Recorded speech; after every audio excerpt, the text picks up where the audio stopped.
జగన్మోహన్ రెడ్డి గారి భార్య సాక్షి పత్రిక టీవీ ఛానల్ నడుపుతుంది కదా, మీ పత్రిక, మీ ఛానల్.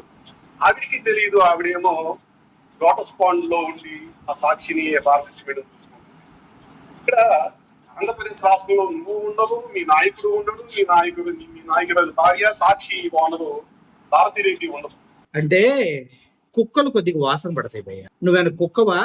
ఎవరెక్కడ ఉంటారో చెప్పడానికి? అంటే వాళ్ళ బట్టలు ఏమైనా వాసన చూసి వాళ్ళు ఎక్కడ ఉంటారో అని పసిగడుతున్నావా? నువ్వేం కుక్కవా? అంటే నాది ఇంకో డౌట్ భయ్య, పవన్ కళ్యాణ్ ఎక్కడ ఉన్నాడు భయ్య? పిఠాపురంలో ఉంటున్నాడా? పవన్ కళ్యాణ్? చంద్రబాబు ఎక్కడ ఉన్నాడు భయ్య? ఆంధ్రప్రదేశ్ లో ఉన్నాడా? లోకేష్ ఆంధ్రప్రదేశ్ లో ఉన్నాడా? వాళ్ళంతా హైదరాబాద్ నుంచి డైలీ సర్వీస్ చేస్తుంది. మరి అటప్పుడు జగన్మోహన్ రెడ్డి గారు అక్కడ ఉన్నారు, ఈవిడెక్కడుంది? అయినా భారతీయ గారి మాట తీయకుండా బతకలేరారా చెత్త నా కొడకల్లారా మీరు అని అనాలనిపిస్తుంది భయ్యా. అని అనాలనిపిస్తుంది, కానీ నువ్వు కొద్దిగా సాఫ్ట్ గా మాట్లాడుతున్నావు కాబట్టి అది అనాలేకపోతున్నా, కానీ అనాలనిపిస్తుంది. ఏం చేద్దాం? ఆగదు భయ్యా, కుక్కల వాసన పట్టకండి.